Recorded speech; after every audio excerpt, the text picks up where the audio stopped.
what might have been. Billy should be here with us all, you know, partying still. He used to like his parties. To lose someone special in their life, you know, you bring them up, and to have that taken away from you, it is hard. Jenny Ward is also in despair over the ever-increasing death toll. Since Billy, I mean, look how many there've been. You know, you used to hear it every day, every week. You know, it's too much now. It's got to stop somewhere down the line. Since Billy died, 3 more teenagers have been stabbed to death in this part of London. To try and stem the flow, the Croydon police have been looking for ways to stop youngsters getting involved with knives in the first place.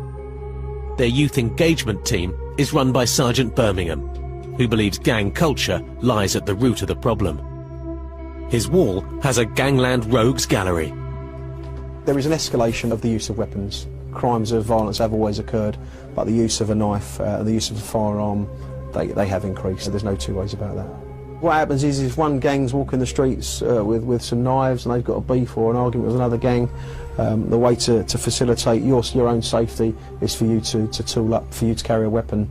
And the escalation is as these guys get older and their criminal tentacles sort of spread, they have to protect their own image and they have to protect their own business, and that's when they'll start to use a firearm. That's happening. That dynamic for the last 2 years has been on the increase.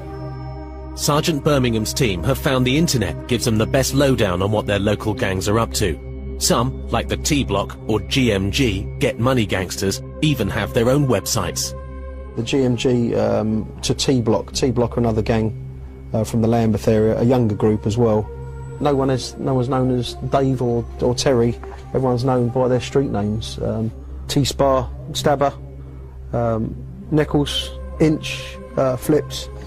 I mean, most of the names we would know the guys on the streets. Little Biker. It's sort of sexy having a gun with lots of dollars and pound notes, and it's all for show. You know, the whole issue is a facade. The whole gang thing is about getting rich, hurting people. What we've got to do, you know, involving the parents, is we've got to, you know, stress them that there's no future in carrying the weapons. You know, the only way to get on in life is get yourself an education, get your head down, and be a good person. Being a good person is something Croydon's youth engagement team takes seriously, and this involves taking unusual steps. Knocking on the doors of teenagers who might be vulnerable to the influence of gangs like the GMG, who operate apprentice schemes for new members. What you have is a gang member who will adopt, if you like, an apprentice who becomes younger. Then they in turn adopt someone who becomes little. Generally what we find is that they will be gaining protection from somebody further up the chain, not necessarily in this GMG gang. It could be a more unpleasant set of people. Little is his street name. This is the home of a young lad who the team fear might have become an apprentice. PC Reeve isn't making an arrest. He's come here to deliver a warning. No crime has been committed. This is another new initiative, letting the boy's mother know that PC Reeve has been keeping an eye on her son. We stopped him quite frequently with a number of guys that we know to be in gangs.